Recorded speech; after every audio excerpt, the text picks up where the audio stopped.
Hello, good morning, friends. Myself Kedar Badeka, and today I'm taking the lecture of Operation Research. Right. So, in the series of the previous lectures of the Operation Research, we discuss the various basic techniques or the methods about the transportation problems. Right. For the for finding the initial basic feasible solutions, we are learn the three different technique, which is the northwest corner method, least corner methods, and the last, which is the Vogel approximations method. And after that, we also study the two different cases. The one problem which is related to unbalanced problem of the transportation problem, and the another in the last previous lecture, I teach you one another aspect of the transportation problem with the maximization problem, right? If you see the last video of my lecture, I will explain the uh, maximization transportation problem, how to convert the maximization transportation problem into minimization transportation problem, and then we can solve the same problem with the given method, like the northwest, least cost, and the WEM method. After that, I also start the another technique of the to find out the optimal solutions of the transportation problem, right? As we discuss in the previous our talk, for find out the for finding the initial uh, after finding the initial basic solutions, we can also find the optimal, that is the word which is very close to the most accurate solution of the transportation flow. So we can find out the optimal solutions with the two basic method, the first, which is the stepping stone method, and second, which is the Modi method, right? In the last video lecture, we try to learn about the stepping stone methods. In the stepping stone methods, we are just focusing for solve the stepping for finding the optimal solution with the stepping stone method. We need some initial basic feasible solutions from previous methods, right? And after that, we are focusing only on the unoccupied cell. We are only focusing on the unoccupied cell. In cell, there is a no allocations. We are focusing on the unoccupied cells and try to find the optimal solutions with the stepping stone method. So in today's lecture, we start the discussions on the Modi methods, right? So now, what is the basic difference between the Modi and stepping stone? We can try to understand with the basic theory about the Modi method. The Modi method, which is also known as a UV method, right? The Modi method, which is also known as a UV method, and the full name of the Modi method, which is the modified distributions method. So how the solution we can get with the Modi method is like that. In this method, the cell evolutions of all the unoccupied cell in for the cell evolutions of all unoccupied cells are calculated simultaneously. अब जो ये पहला difference अभी जो मैं आपको बात कर रहा था ना, what is the basic difference about the stepping stone and what is the basic difference about the Modi method is that, so what happened in the stepping stone?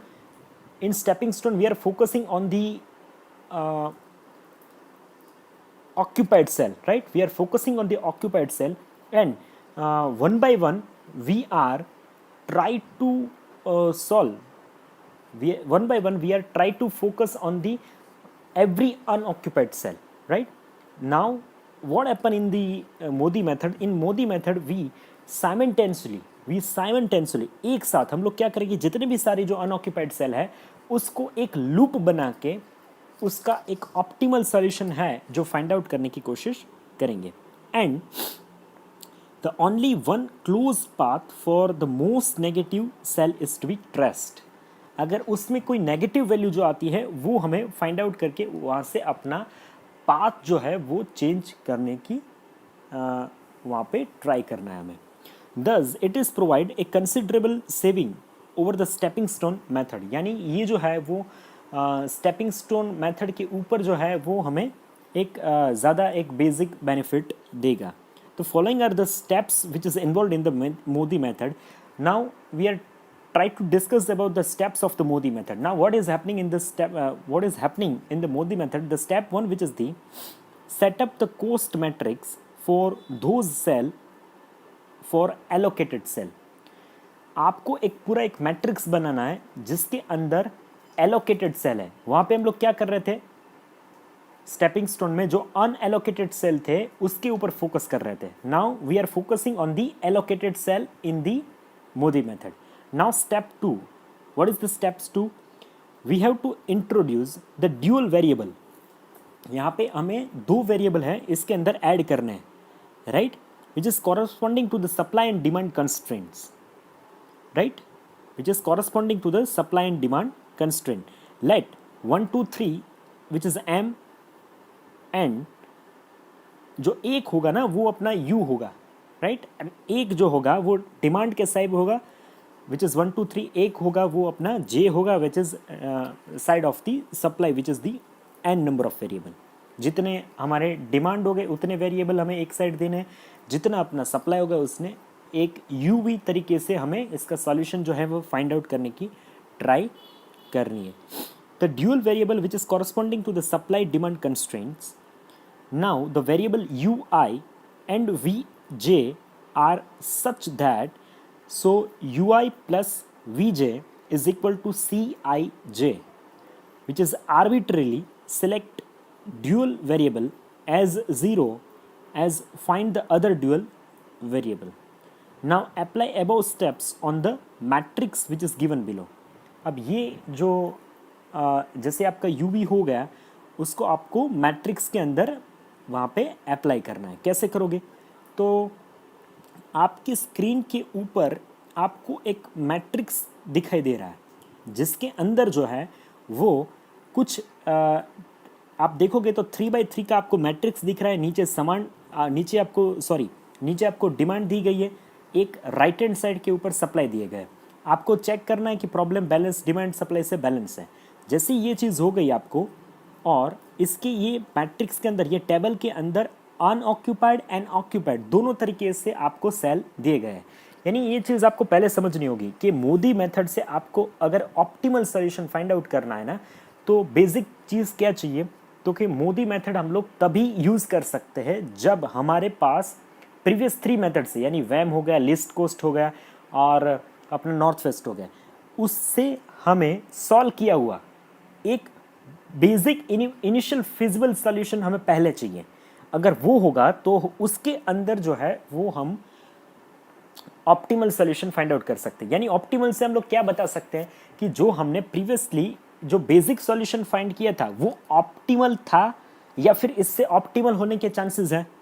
अगर चांसेस है तो फिर हम लोग ऑप्टिमल सॉल्यूशन फाइंड आउट कर सकते हैं, वरना जो है ऐसा भी चांसेस हो सकते हैं. ऐसा भी नहीं है कि जो आपने सपोज कि वैम से किया था वो बेसिक था यानी अब उससे ज़्यादा नहीं हो सकता.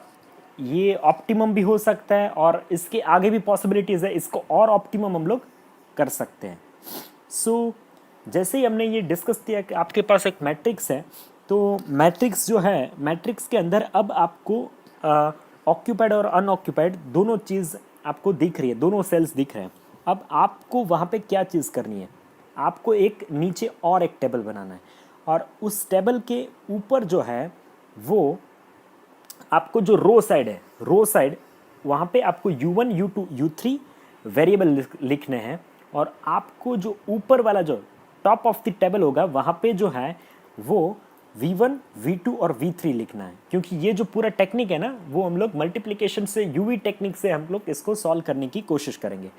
अब टेबल के अंदर जो आपका जो सेल थे उस सेल के अंदर आपको कौन से सेल जो है वहाँ पे इनपुट करने हैं. जो सेल आपको ऊपर वाले सेल के अंदर ऊपर वाले टेबल के अंदर जो ऑक्यूपाइड सेल दिख रहे थे ना, ऑक्यूपाइड जिसके साथ कुछ एलोकेशन वाले नंबर थे, वो नंबर जो है वो आपको लेना है और नीचे वाले मैट्रिक्स में लिखना है. तो आप देखोगे कि मैंने जो बी डी था वो 3 लिखा है, सी डी था वहाँ पे 6 लिखा है, फिर मेरा सी ई था वहाँ पे मैंने 2 लिखा है, फिर मेरा ए एफ था वहाँ पे 1, बी एफ था वहाँ पे 3। तो मैंने जो भी मेरा सेल थे वो एलोकेटेड थे प्रीवियसली, वहाँ पे मैंने उस न्यू टेबल के अंदर, न्यू मैट्रिक्स के अंदर मैंने लिखा है। अब उसके साथ मैंने क्या किया, यू वी जो सॉल्यूशंस थे वो लिखे। अब u और v का मल्टीप्लिकेशंस करना है, तो आप सपोज देखें तो आपको पहले रो से स्टार्ट करना है। u1 हो जाएगा, u1 का मल्टीप्लिकेशन किसके साथ, u1 पहले रो में v3 के एलोकेशंस आपको दिख रहा है। सो u1 प्लस v3 के अंदर आपका एलोकेशन दिख रहा है ना, 1 row 1 column is equal to 1 allocation है उस लाइन के अंदर, राइट। फिर आपके दूसरे लाइन में चले जाएंगे तो आप चले जाएंगे u2 plus v1 which is equal to 3, right. फिर u2 plus v3 is equal to 3। Then next हो जाएगा आपका u3 plus v1 is equal to 6। Then next आपका लास्ट वाला हो जाएगा u3 plus v2 is equal to 2। यानी जो सारे जो थे मैंने uv से एक इक्वेशन 5 इक्वेशन बना लिए, राइट। अब ये इक्वेशन बना लिए। अब उसके बाद मुझे क्या चीज़ देखनी है, उसके बाद मुझे ये चीज़ देखनी है कि कोई एक u और v में से जहाँ पे सबसे ज़्यादा एलोकेशन किस रो के अंदर है। तो आप देखिए मेरा जो u1 है, u1 वाला जो रो है उसके अंदर एक एलोकेशन दिख रहा है, एक वो रो के अंदर एक अभी आपका जो सेल है वो फिल दिख रहा है। u2 रो के अंदर 2 सेल जो है वो फिल दिख रहा है।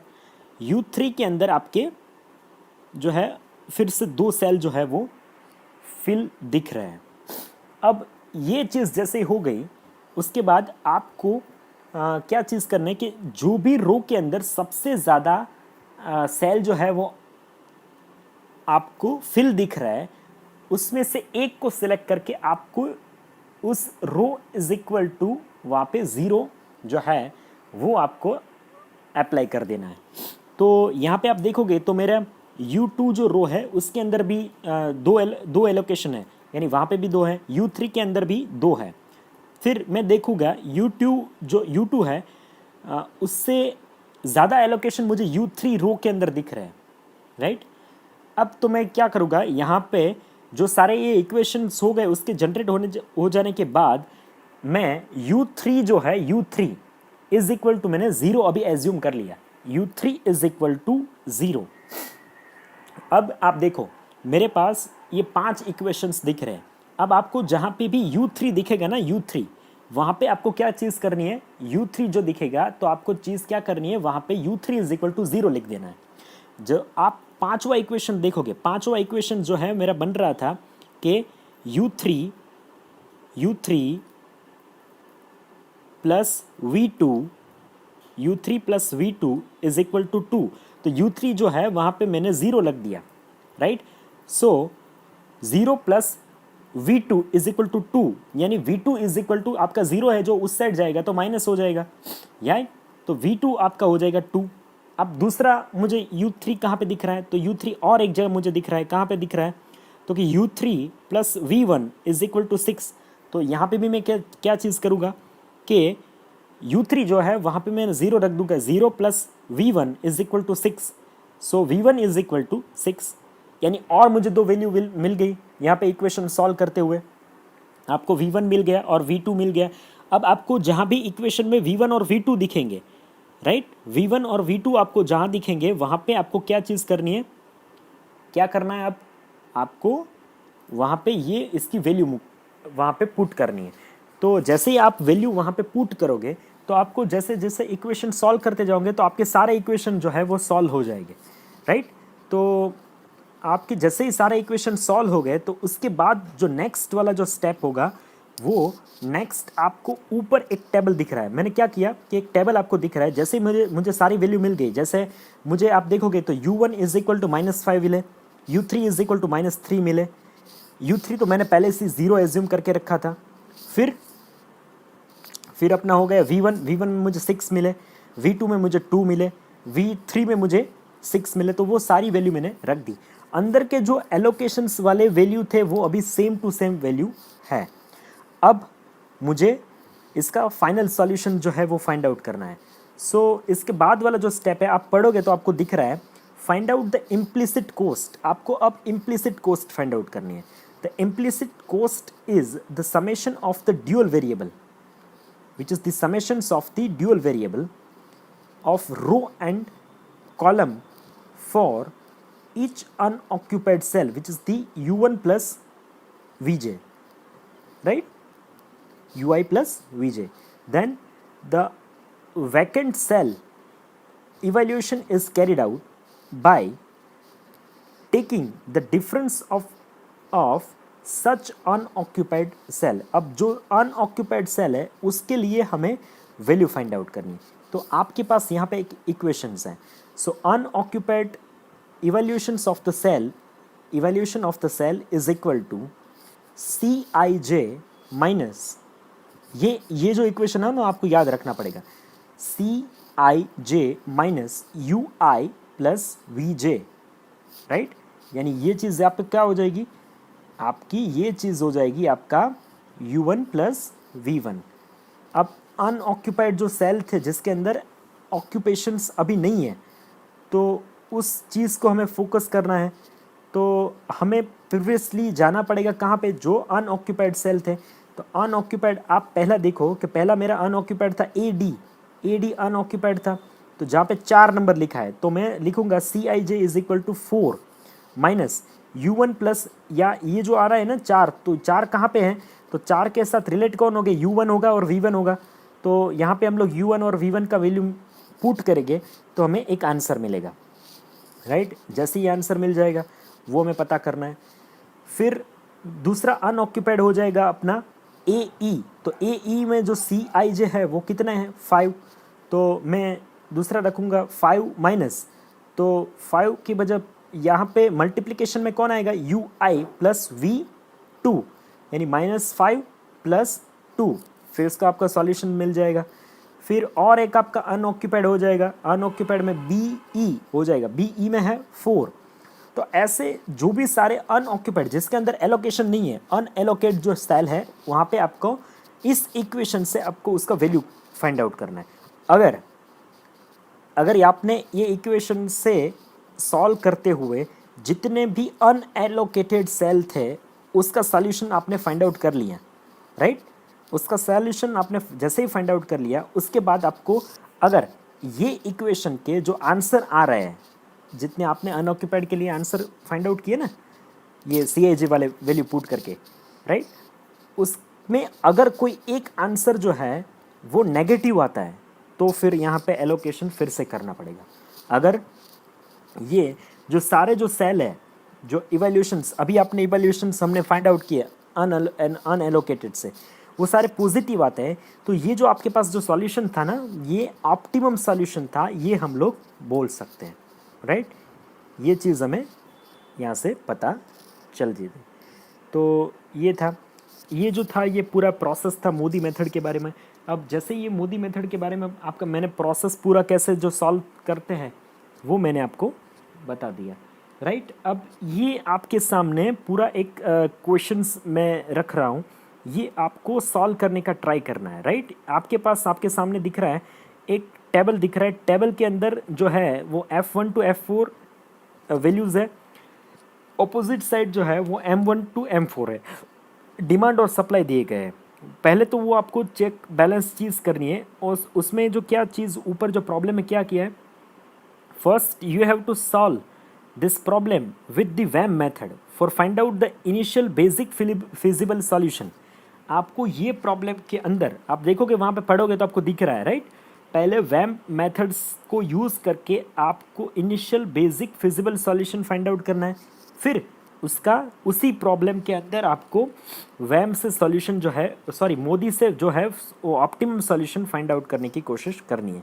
So first step regarding to implement the WAM method is you have to check the demand if your problem is in the balance conditions or unbalanced condition। तो मैं डिमांड और सप्लाई का टोटल करूँगा 30 + 20 50, और यहाँ पे मेरा 50 और 25 और 50 50, यानी मेरे 100 हो गए, right.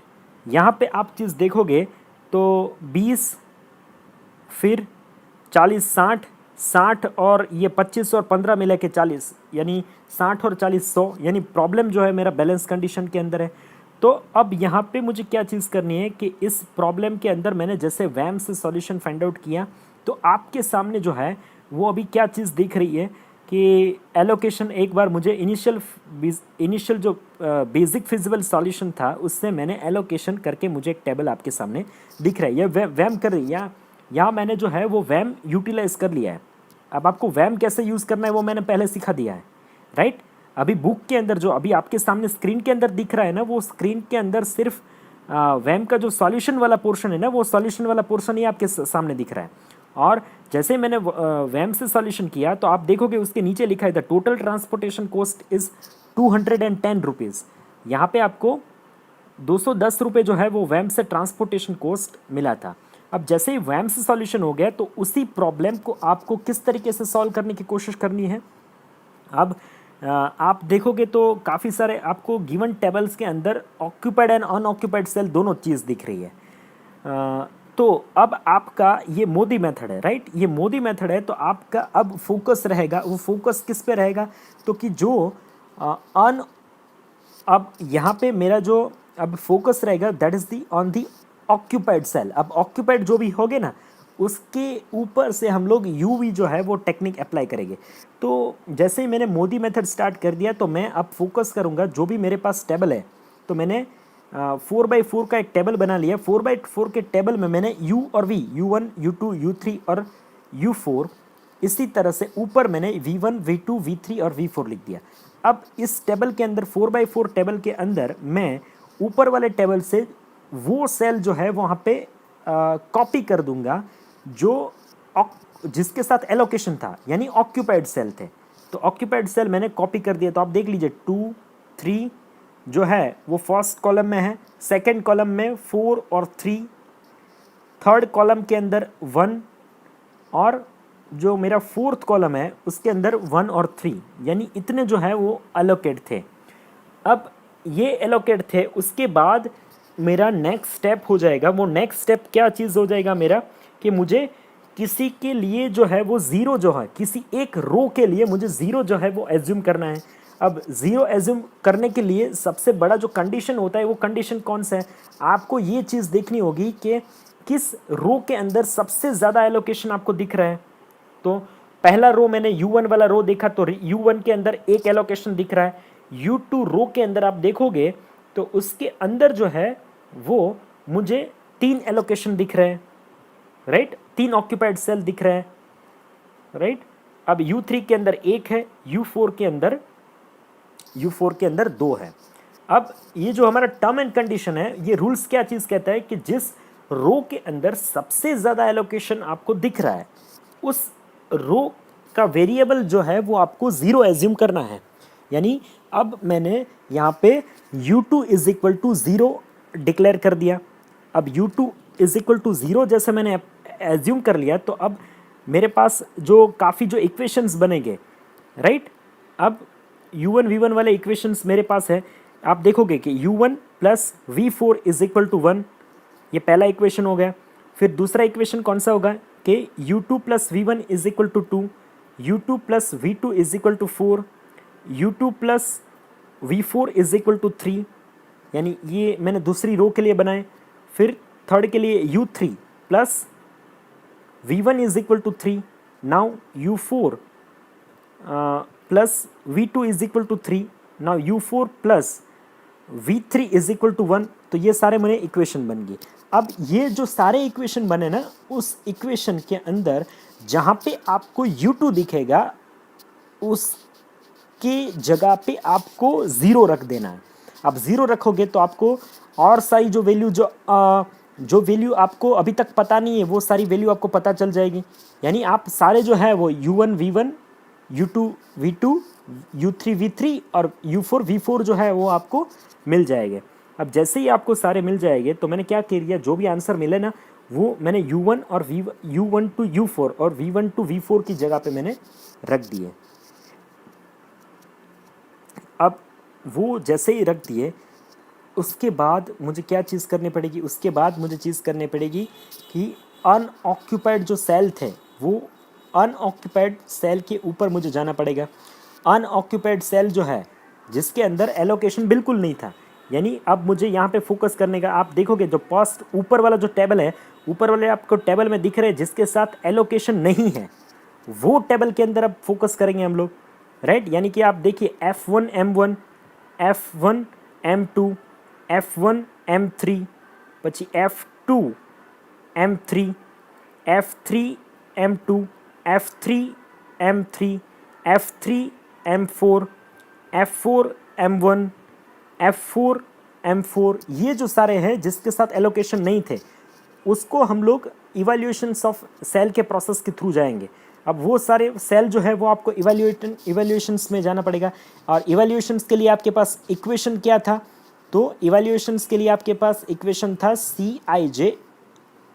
CIJ minus UI plus VJ, यानी ये सारे जो है उसके लिए आपको वहाँ पे ये सारे के सॉल्यूशन फाइंड आउट करने पड़ेंगे। आप जैसे ही सारे सॉल्यूशन जो है वो फाइंड आउट करोगे तो आपको पता चलेगा, आपको अगर कोई एक वैल्यू जो है वो सॉल्यूशन के अंदर सारी वैल्यू जो है पॉजिटिव मिल रही है, दैट इज़ ऑप्टिमम सॉल्यूशन। पर अगर कोई एक वैल्यू जो है वो आपको नेगेटिव मिल रही है, राइट, तो आप देखोगे तो यहाँ पे आप देखिए थर्ड रो के अंदर, थर्ड रो और थर्ड कॉलम जहाँ पे मिक्स हो रहे हैं, थर्ड रो थर्ड कॉलम जहाँ पे मिक्स हो रहे हैं वहाँ पे -1 लिखा है, राइट, टेबल के अंदर। यानी एक जो चीज़ थी वहाँ पे आपको एलोकेशन जो इवैल्यूएशन ऑफ सेल आपने जब फाइंड आउट किया ना, उस कंडीशन पे आपको एक जो से वो वैल्यू माइनस मिली थी, तो आपको ऊपर वाले टेबल में जाना पड़ेगा। ऊपर वाले टेबल के अंदर आप जाओगे तो वहाँ पे आपको फाइंड आउट करना पड़ेगा कि वहाँ पे आपको अब यहाँ से सॉल्यूशन डिफरेंट हो जाएगा। जहाँ पे आपको जो है वो नेगेटिव वैल्यू मिल रही है, नेगेटिव क्या कहाँ पे मिली हमें, यानी नेगेटिव जो हमें वैल्यू मिली है वो आप फोकस करिए U3 V3, यानी U3 यानी अपना यहाँ पे F3 M3, यहाँ पे जो 2 नंबर वाला सेल है, 2 नंबर वाला सेल, राइट, उसके अंदर हमें नेगेटिव वैल्यू मिली, तो वहाँ पे हमें एलोकेशन करना पड़ेगा। अब एलोकेशन किस चीज़ से करेंगे, तो आपको एलोकेशन किस नंबर से करना है, उस नंबर से एलोकेशन करना है जो आपका टेबल के अंदर जो सबसे छोटा एलोकेशन है। तो सबसे छोटा एलोकेशन कहाँ पे दिख रहा है आपको, 5 नंबर का एलोकेशन है, वो सबसे छोटा एलोकेशन दिख रहा है। यानी जैसे ही मैंने स्टार्ट कर दिया 5 नंबर का एलोकेशन मैंने 2 नंबर के बाजू में दिया, राइट। तो आपको जो हम लोग पहले करते थे ना, प्लस और minus, plus minus, plus minus, ऐसा करना पड़ेगा। 5 का एलोकेशन दोगे वो तो सारे डिमांड और सप्लाई आपके चेंज होते जाएंगे। तो जैसे ही मैंने 5 नंबर का एलोकेशन 2 के साथ दिया तो मुझे नीचे 20 के साथ जो है वो माइनस करने पड़ेंगे। तो जैसे मैंने 5 का एलोकेशन 2 के साथ किया तो वहाँ पे जो मेरा क्या सेल था, एक के साथ जो 25 थे वो एक के साथ मुझे 20 करने पड़ेंगे। तो आप एक के साथ 20 देखोगे, राइट। इस तरीके से आपको जो लोकेशन जो आपको एग्जिस्टिंग थे, वो एग्जिस्टिंग के अंदर एक को आप प्लस करोगे, एक को आप माइनस करना पड़ेगा, एक को आप प्लस करोगे, एक को आपको माइनस करना पड़ेगा। तो पूरा एक तरीके से वो लूप बनेगा आपका। 2 के अंदर आपने जैसे ही एलोकेशन किया तो वो पूरा आपका लूप बनेगा। उस तरीके से आपको पूरा उसको चेंज करते जाना है। 2 में जैसे आपने 5 का एलोकेशन किया,